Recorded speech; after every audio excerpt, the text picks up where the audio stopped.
الاعتقالات التعسفية وإطلاق يد الأجهزة الأمنية القمعية في البلاد التي يقطنها 22 مليون نسمة. إذن هناك الكثير من التوقعات حسب ما جاء على أكثر من لسان، كذلك ما أشارت إليه بثينة شعبان قبل أيام بأن هناك خطوات سيتم اتخاذها من قبل الحكومة السورية.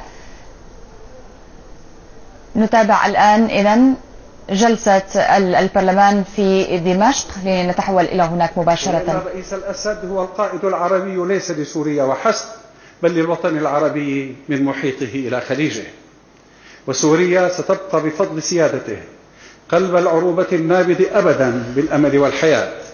هي لحظات تاريخية تشكل منعطفا هاما من تاريخ بلدنا الحبيب، تبدأ مع الخطاب التاريخي لسيادته الذي ينتظره العالم بأسره.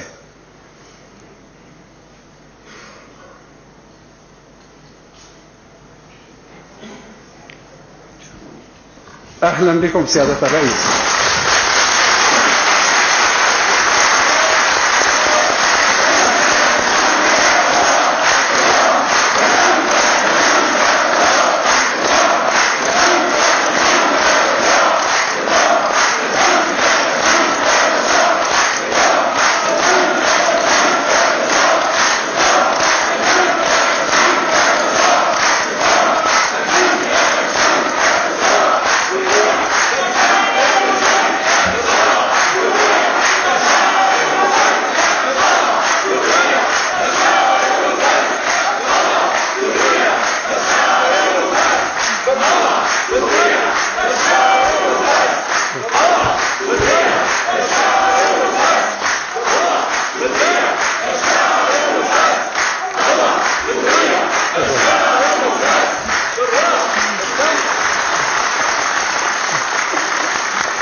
يعني أصعب من أن نجيب على هذا الموقف.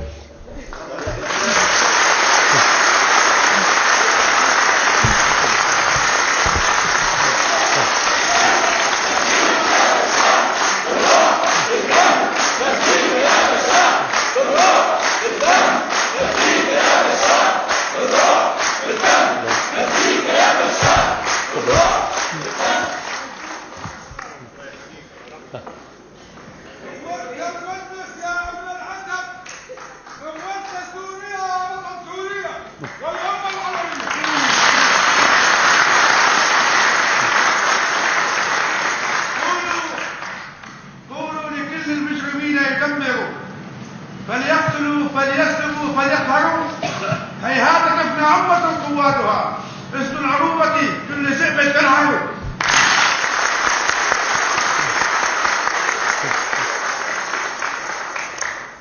السيد رئيس مجلس الشعب، السيدات والسادة أعضاء هذا المجلس الكريم، يسعدني أن نلتقي مرة أخرى تحت قبة مجلسكم وأن أتحدث إليكم اليوم حول الظروف التي تمر بها منطقتنا وسوريا، وأن أخاطب عبركم أبناء سوريا الأعزاء، سوريا التي تنبض في قلب واحد فينا حبا وكرامة، سوريا القلعة الحصينة بتلاحمها، العظيمة بأمجادها، الشامخة بشعبها في كل محافظة، في كل مدينة، في كل بلدة، في كل قرية.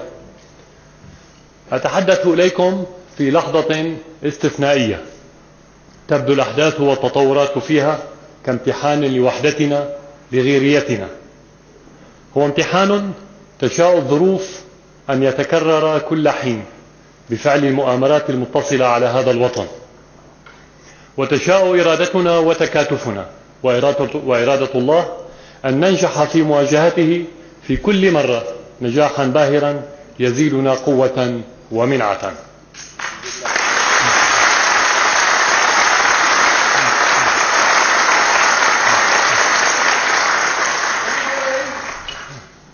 يا عالي الجبين،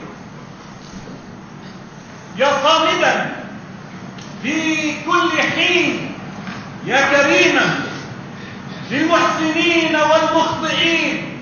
ارفع بعث عاليا بقوة ولين، فالأحرار سمعتهم معك في كل حين. صخرة حبك لا تلين، الشعب معك والله هو المعين.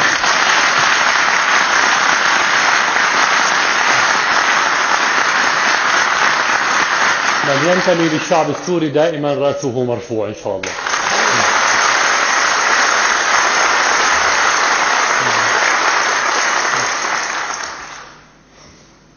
أتحدث إليكم بحديث من القلب تختلط فيه مشاعر الفخر بالانتماء إلى هذا الشعب بمشاعر العرفان والتقدير لما أحاطني به من حب وتكريم، بمشاعر الحزن والأسف على الأحداث التي مرت وضحاياها من إخوتنا وأبنائنا.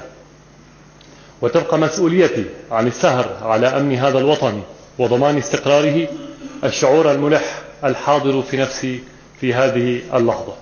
أنا أعرف تمام المعرفة بأن هذه الكلمة ينتظرها الشعب السوري منذ الأسبوع الماضي، وأنا تأخرت في إلقائها بشكل مقصود ريثما تكتمل الصورة في ذهني، أو على الأقل بعض العناوين الأساسية والرئيسية من هذه الصورة، لكي يكون هذا الحديث اليوم بعيدا عن الإنشاء العاطفي الذي يريح الناس ولكنه لا يبدل ولا يؤثر في الوقت الذي يعمل فيه أعداؤنا كل يوم بشكل منظم وعلمي من أجل ضرب استقرار سوريا. طبعا نحن نقر لهم بذكائهم في اختيار الأساليب المتطورة جدا فيما فعلوا، ولكنهم نقر لهم بغبائهم في الاختيار الخاطئ للوطن وللشعب حيث لا تنجح هذا النوع من المؤامرات.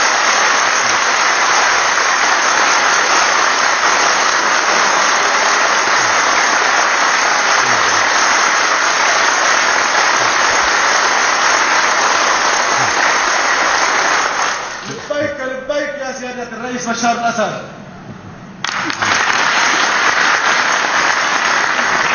ونقول لهم لا يوجد خيار أمامكم إلا أن تستمروا في التعلم من فشلكم، أما الشعب السوري فلا خيار أمامه إلا أن يستمر بالتعلم من نجاحاته.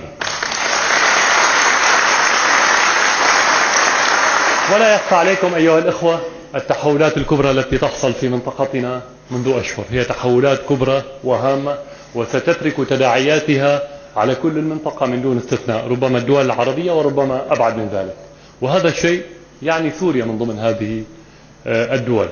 ولكن إذا أردنا أن ننظر إلى ما يعنينا نحن كسوريا فيما حصل حتى الآن في هذه الساحة العربية الكبيرة، فنقول بأن ما حصل يعزز وجهة النظر السورية من زاوية هامة جدا، أن ما حصل يعبر عن إجماع شعبي. عندما يكون هناك إجماع شعبي يجب أن نكون مرتاحين سواء كنا نوافق أو لا نوافق على كثير من النقاط. ماذا يعني هذا الكلام؟ يعني أن الحالة الشعبية العربية التي كانت مهمشة لعقود، لا أعرف كم بالضبط ولكن على الأقل 3-4 عقود ربما أكثر بقليل، الآن عادت إلى قلب الأحداث في منطقتنا. هذه الحالة العربية لم تتبدل، حاولوا تدجينها لكنها لم تدجن. سيكون لهذا الموضوع عدة تأثيرات. أولا بالنسبة لنا، تذكرون في خطاباتي السابقة في كثير من الخطابات في كثير من الكلمات كنت دائما أتحدث عن الشارع العربي، عن بوصلة الشارع، عن رأي المواطن. كان الكثير في الصحافة أحيانا يسخرون، السياسيون يرفضون، الأجانب يعني يبتسمون، خاصة في اللقاءات عندما اشتدت الضغوط على سوريا وكانوا يطرحون علينا طروحات معاكسة أو مناقضة لمصالحنا أو فيها تآمر على المقاومة أو على غيرنا من العرب. عندما يشتد الضغط كنت أنا أقول لهم يعني حتى لو قبلت بهذا الطرح فالشعب لن يقبل به، وإذا لم يقبل به الشعب سوف ينبذني، وإن نبذني فهذا يعني انتحار سياسي. طبعا كانوا يبتسمون ابتسامة يعني كلام غير مصدق. اليوم بعد هذه التحركات حصلت عدة لقاءات وكررت نفس الكلام، فكانوا يهزون رأسهم بالموافقة. هذا جانب مهم جدا حتى الآن. الجانب الآخر، بما أن الشعوب العربية لم تدجن ولم تتبدل بمضمونها، فالآمال برأب الصدع العربي تصبح أكبر بالنسبة لنا في التحولات الجديدة إن استمرت هذه التحولات بالخطة التي رسمت على المستوى الشعبي من يعني لكي تحقق أهداف معينة فيه. الجانب الآخر هو توجهات الشعوب العربية أيضا تجاه القضايا المركزية وفي مقدمتها قضية فلسطين. نعتقد ونتمنى أن يكون اعتقادنا صحيح بأن هذه التحولات ستؤدي لتغيير مسار القضية الفلسطينية الذي سارت عليه خلال عقدين على الأقل، وربما أكثر أيضا 3 عقود تقريبا، من مسار التنازلات إلى مسار التمسك في الحقوق. فبكل الاتجاهات نعتقد بأن ما يحصل إيجابي في مقدماته. وسوريا ليست بلد منعزل عما يحصل في العالم العربي، نحن بلد جزء من هذه المنطقة، نتفاعل، نؤثر، نتأثر، ولكن بنفس الوقت نحن لسنا نسخة عن الدول الأخرى، ولا توجد دولة تشبه الأخرى، لكن نحن في سوريا لدينا خصائص ربما تكون مختلفة أكثر في الوضع الداخلي وفي الوضع الخارجي. في الوضع الداخلي بنيت سياستنا على التطوير، على الانفتاح، على التواصل المباشر بيني وبين الشعب والمواطنين. وبالرغم أو بغض النظر عما كان هناك من سلبيات وإيجابيات، أنا أتحدث عن المبادئ العامة، وبغض النظر عما تم إنجازه وعما لم ينجز، لكن كمبادئ عامة هذه هي مبادئ السياسة الداخلية. في السياسة الخارجية بنيت على أساس التمسك بالحقوق الوطنية، التمسك بالحقوق القومية، الاستقلالية، ودعم المقاومات العربية عندما يكون هناك احتلال. الرابط بين السياستين الداخلية والخارجية كان دائما نفس الكلمة التي بدأت بها، بأن البوصلة بالنسبة لنا في أي شيء نقوم به هو المواطن، وبالتالي عندما نبتعد عن البوصلة فهذا هو انحراف بشكل طبيعي، وهذا هو دور المؤسسات أن تعدل هذا الانحراف. بكل الأحوال هذين الجانبين أو هاتين السياستين أو محصلتهما كونت حالة من الوحدة الوطنية في سوريا غير مسبوقة، وهذه الحالة الوطنية التي تكونت هي التي كانت السبب أو الطاقة أو الحامل الحقيقي لسوريا في المراحل الماضية، خاصة في السنوات القليلة الماضية عندما بدأت الضغوط على سوريا، وتمكنا من خلالها القيام بتفكيك ألغام كبيرة جدا كانت موضوعة في وجه السياسة السورية، وتمكنا من خلالها أن نحافظ على موقع سوريا المحوري. طبعا هذا لم يدفع الأعداء للاطمئنان. طبعا أنا الآن أبدأ بالمؤامرة، عندها ننتقل لوضعنا الداخلي لكي لا يعطف في الفضائيات، لأن سيقولون الرئيس السوري اعتبر كل ما يحصل هو مؤامرة من الخارج. لا، لكن نحن علينا أن نبدأ بالمحاور واحد بعد الآخر، ومن ثم نقوم بعملية ربط. فإذا تزايد هذا الدور أو الحفاظ على هذا الدور بمبادئه المرفوضة للآخرين سيدفع الأعداء للتحضير من أجل إضعافه بطريقة أخرى. وكنت دائما أحذر من النجاحات، لأن النجاحات تدفع للاطمئنان، تدفع للشعور بالأمان. أقول في المعركة تعرف عدوك، تعرف الخطة، لكن بعد المعركة لا تعرف ماذا يحضر لك. فإذا دائما بعد كل نجاح علينا أن نعمل أكثر لكي نحافظ على النجاح ونحمي أنفسنا من أي مؤامرة قد تأتي من الخارج. ولا يخفى عليكم بأن سوريا اليوم تتعرض لمؤامرة كبيرة، خيوطها تمتد من دول بعيدة، دول قريبة، ولها بعض الخيوط داخل الوطن. تعتمد هذه المؤامرة في توقيتها وفي شكلها على ما يحصل في الدول العربية. يعني اليوم هناك صرعة جديدة هي ثورة بالنسبة لهم، نحن لا نقول، لا نسميها كذلك، هي ليست كذلك، هي حالة شعبية بمعظمها. ولكن بالنسبة لهم إذا كان هناك شيء يحصل فيكون الغطاء موجود في سوريا، ثورة هناك، ثورة هنا،